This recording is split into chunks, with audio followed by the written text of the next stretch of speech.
Salut à tous, c'est Yarlik. Aujourd'hui, on se retrouve pour une autre rétro review. Rétro review car cette figurine est sortie en 2021 et cette figurine n'est autre que la SH Figats de Raditz. C'est un produit officiel.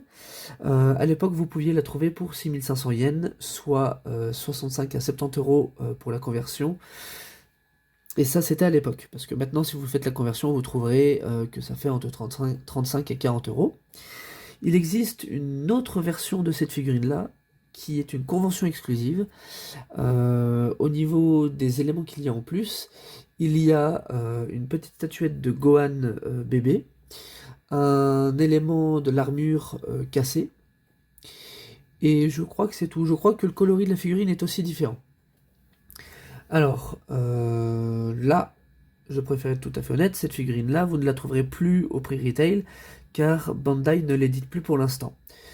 J'espère qu'on va avoir une réédition, parce que cette figurine a quelques petits problèmes. Elle est très jolie esthétiquement, mais au niveau des articulations, elle a quelques soucis.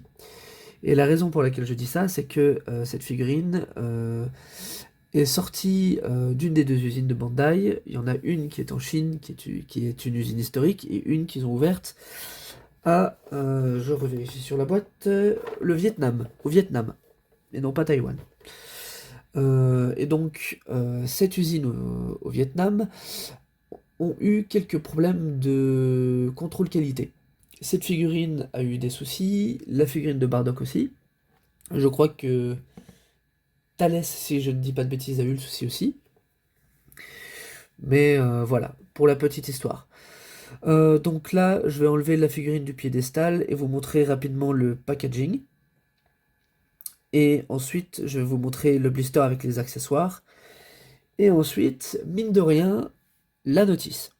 Alors, pour la présentation de la boîte, nous avons une vitre où on peut voir normalement la figurine, les accessoires, le nom du personnage, le personnage sur une pose, les logos Tamashii Nations Bandai. Ça indique que c'est normalement une Tamashii Webshop exclusive. Logo Dragon Ball. Et ici, vous pouvez voir, je rapproche un petit peu de la caméra. Vous pouvez voir Designed by Tamashii Nations in Japan, Bandai Spirits, Made in Vietnam. Cette figurine fait partie des figurines qui n'ont plus de copyright ni d'année de conception. Nous avons ici sur le côté d'autres poses que le personnage peut prendre. Donc vous pouvez voir que différents visages sont utilisés. Derrière, on a le texte japonais et le texte en anglais qui explique ce qu'est une SH Figurts. Vous pouvez voir les différentes poses que le personnage peut prendre. Ici, c'est une version qui vient d'un distributeur espagnol. Donc c'est pas... aux États-Unis, c'est Bluefin. Et en Europe, pendant un temps, ça a été Abiscorp, il me semble. Et nous avons encore ici des poses du personnage. Nous allons maintenant passer au blister et la notice. Alors, voici les accessoires. Vous pouvez voir que nous avons 3 visages ici, 2 paires de mains, un effet de bras croisés, une autre queue, et cette partie noire, qui, si vous ne lisez pas la notice, vous ne comprenez pas ce à quoi elle sert. D'où l'importance d'avoir une notice. La figurine vient équipée de poings et d'un visage avec un rictus. Les visages sont très très beaux. Donc maintenant on va regarder la notice qui est très importante. C'est à moitié une blague, hein. Vous allez vite comprendre pourquoi. Donc la notice, cette notice, bon, hop.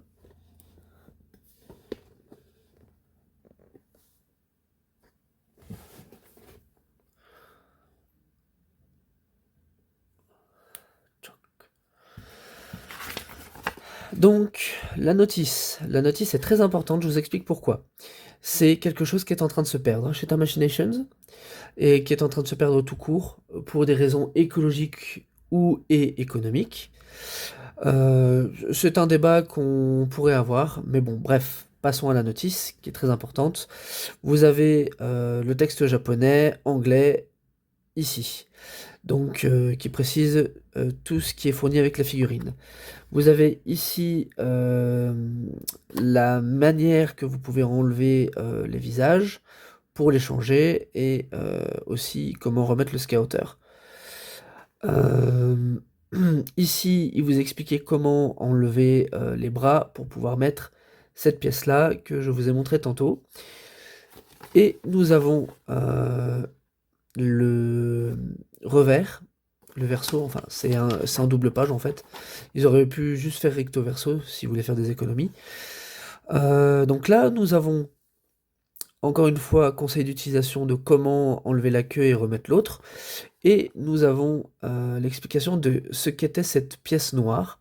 En fait, elle est faite pour changer l'élément dorsal que nous avons sur Radids pour pouvoir mettre celle-ci et mettre un display stand. Donc il y a une encoche où on peut rentrer un display stand pour pouvoir justement lui faire prendre des pauses. La partie dorsale est ici. Ce qu'il faut savoir, c'est que cette notice-là, vous ne la trouverez plus dans les nouvelles boîtes SH Figuarts de chez Tamashinations. Bon, actuellement, c'est pas tout à fait vrai. Vous pouvez toujours trouver une notice dans les boîtes. Voilà comment ça se présente. C'est sur la boîte. C'est sur le côté intérieur de la boîte. Là, j'ai pris la boîte de panne comme exemple. Mais voilà, maintenant ils la mettent ici. Voilà, voilà.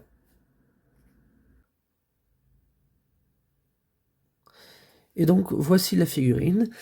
On va passer en revue rapidement les articulations, parce que c'est des articulations qui sont assez fréquentes chez Tamashinations. Il y a juste une articulation que je vais souligner, c'est celle au niveau des cheveux. Alors, normalement, si c'était juste un seul bloc, malheureusement, le Raditz, il pourrait monter la tête que, voilà, comme ça. Heureusement, Tamashinations a bien designé le truc, et on peut monter la tête bien plus haut, car au niveau des cheveux, et je vais essayer de zoomer avec la caméra pour vous montrer, et changer un petit peu le coloris, voilà, vous pouvez voir qu'il y a une articulation ici. Donc ça, c'est très bien pensé de la part de Tamashinations. Pour repasser maintenant aux articulations un peu plus classiques, il faut savoir que c'est une figurine qui utilise des articulations 2.0, donc pour les Saiyan Armor, donc vous allez avoir ces épaulettes-là qui ne tiennent même pas. Et ça, c'est dommage, parce que enfin, ce design-là est dommage, vous allez voir pourquoi tout de suite.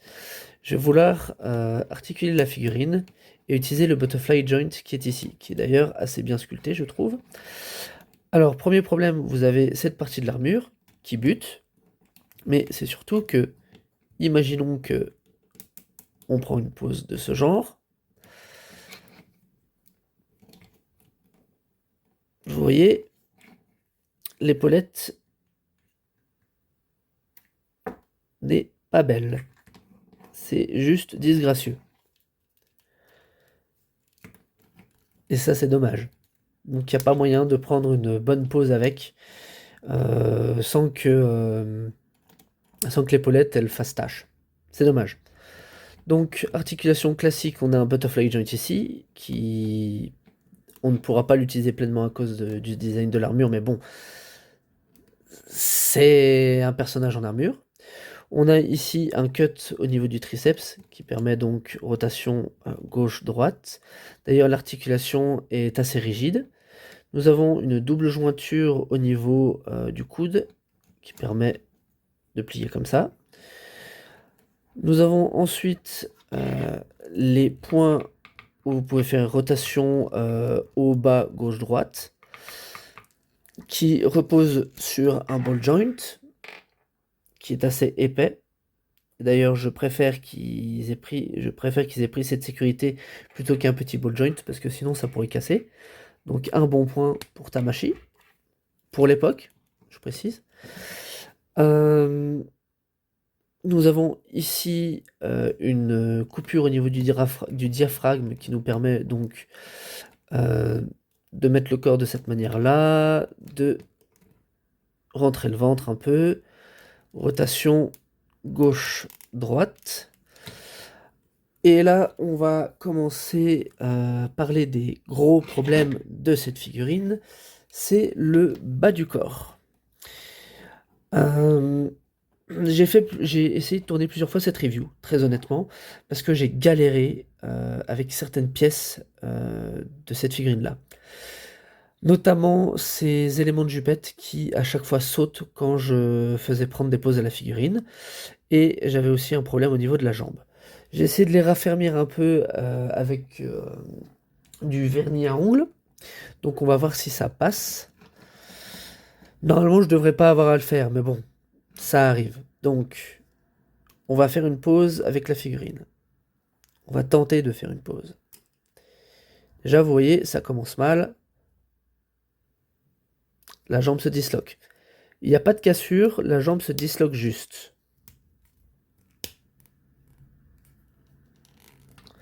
Ce sera la seule et unique pause que je ferai. Et voilà, vous voyez, l'élément de la jupette, se désolidarise, et c'est vraiment dommage. Ils ont fait un autre mécanisme par la suite, qui est bien meilleur que celui-là, et c'est dommage que Raditz n'en profite pas. Donc voilà, je fais une pause vraiment rapide, pour éviter toute cassure ou autre. Enfin, pas de cassure, mais que la figurine se désolidarise tout simplement. Donc voilà une pause rapide. Maintenant, on va faire un comparatif avec d'autres figurines qui utilisent une armure comme ça. Principalement les Saiyan, pour que vous puissiez avoir un ordre d'idée de comment elle est au niveau hauteur. Et vous verrez qu'il y a un personnage qui, étrangement, est beaucoup trop petit. Et donc, nous voici de retour avec diverses figurines qui ont cette armure Saiyan. Donc, évidemment, vous avez bien compris, j'ai juste sorti les personnages qui étaient de l'arc Saiyan ou des films qui avaient un rapport avec l'arc Saiyan, et aussi Bardock, parce que Bardock, voilà quoi. Et derrière, j'ai aussi mis Broly, qui est une version 1.0, dont Tamashii Nations va ressortir une réédition l'année prochaine, et qui, je pense, ne corrigera aucun des soucis que cette figurine avait. Bon, le seul souci que cette figurine avait, c'était la jupe qui utilisait du plastique rigide. Demoniacal Fit a sorti leur version, ils ont sorti deux versions de Broly. Donc une version qui imite une des events exclusives, et celle-ci avec une jupe plus souple, ce qui rend les articulations et ce qui rend le posing beaucoup plus agréable. Donc ici nous avons le Scouter Vegeta, qui est une des premières figurines, si je ne me trompe pas, qui a utilisé le Saiyan Armor dans les V2, et qui justement utilise ce flap, ce système de flaps dont j'ai parlé tantôt. Nappa utilise le même système. Il y a peut-être ici où on voit que les encoches sont bien mises par rapport à là. Ici, nous avons Thales, ou Turles, ou Tulis, où vous soyez, qui lui utilise un autre système au niveau des épaulettes, que je préfère largement, qui est une encoche ici. Je vous montre rapidement. Voilà, vous voyez, il y a une encoche en fait. Et ça, c'est plutôt pas mal, parce que du coup, vous voyez, là, vous avez la peau, mais quand vous allez faire une pause avec, c'est comme si c'est comme s'il n'y avait pas de cassure. Bon, après, il faut jouer avec les photos et la caméra, et au niveau du posing, ça reste quand même beaucoup plus agréable et beaucoup moins sale que ça. Enfin, pardon, que ça. Après, Thales est sorti bien plus tard que Raditz, donc c'est des technologies plus récentes. Donc je vais te dire, honnêtement, on peut pas trop blâmer Machinations de ne pas les avoir incorporés pour celui-là. Et ensuite, on a Bardock, qui est juste là parce que Bardock, c'est déjà le père de Raditz, et c'est surtout l'une des autres figurines qui vient du Vietnam et qui a eu quelques problèmes au niveau contrôle qualité, notamment au niveau des jambes. Euh, vous pouvez le voir que il y a une sorte de détente. Après, c'est vraiment, vraiment minime. Maintenant, je vais mettre 3 autres personnages à côté de Raditz pour que vous puissiez voir aussi comment elle va au niveau scaling. Avant de passer au comparatif avec les 3 autres figurines, il y a juste une information que je dois vous donner et que j'aurais dû donner en début de vidéo, c'est qu'il existe un site qui s'appelle myfigurecollection.net où vous pouvez avoir les informations pour toute figurine d'import japonaise, comme la date de publication d'une figurine ou encore le prix initial. Ça peut éventuellement vous permettre de voir à quel point la valeur, ou plutôt le montant de la figurine a augmenté au fur et à mesure du temps. Voilà, maintenant on va passer aux 3 autres figurines en question. Alors, nous voici de retour, cette fois-ci avec 2 autres figurines. Alors, vous vous en doutez bien que c'était Piccolo et Goku que j'allais vous présenter. Donc, je sais que c'est pas ce design-là que Piccolo a au départ. Ça, c'est le design du film Super Héros qui est sorti. Il y a une autre figurine qui est sortie avant celle-là, qui aurait pu aller, je pense, en termes de coloris mieux avec ce Raditz. Le souci, c'est que, pour une raison que j'ignore, Tamashinations a complètement foiré les visages. Ils ont mis notamment des lèvres roses à Piccolo sur l'autre version, que celle-ci n'a pas. Nous avons aussi ici le Goku version Saiyan Raised on Earth, qui est une très bonne 2.0, une très bonne figurine d'entrée de gamme. Je vais vous mettre en description la review de Merzinea, qui est un de mes amis. Il a fait une review récemment, qui est pas très longue, et qui donne les avantages et les inconvénients de cette figurine-là. Alors, je vous ai dit qu'il y avait 3 personnages que j'allais vous présenter. Le 3e personnage n'est autre qu'une autre version de Goku. Alors, je m'explique. Nous avons du Tamashinations ici, Tamashinations ici, et nous avons ici Demoniacal Fit avec le corps 3.0 que Bandai Tamashinations a incorporé avec Ultimate Gohan. Et c'est pour vous présenter, pour vous montrer que ce soit du 2.0 classique, du 2.0 remanié ou du 3.0, Raditz se marie quand même plutôt bien avec les diverses figurines. Donc maintenant nous allons passer à la conclusion de cette vidéo. Et ça ne fera que la 5e fois que je retourne tout ça. Moi, la figurine, en tant que telle, je peux pas la conseiller au prix que vous allez la trouver en aftermarket. Si vous la trouvez à plus de 80 €, c'est juste du vol. C'est juste de la spéculation. Moi, je vous dirais d'attendre que Tamashinations ressorte la figurine, la réédite en la corrigeant comme ils ont fait avec leur Trunks. Parce que oui, Tamashinations corrige quand même des défauts de ces figurines-là. Donc moi je vous dirais d'attendre. Sinon, si vous trouvez la convention exclusive pour le même prix qu'elle était à l'époque, donc 110-120 €, à la rigueur prenez celle-là. Mais personnellement, moi j'en vois pas l'intérêt pour le peu de différence qu'il y a entre les deux, si ce n'est peut-être le coloris. Au départ, je voulais faire une review très positive et au final c'est assez mitigé au vu des problèmes que j'ai eu en ressortant la figurine du packaging. Après, là moi je vais la raffermir encore un petit peu avec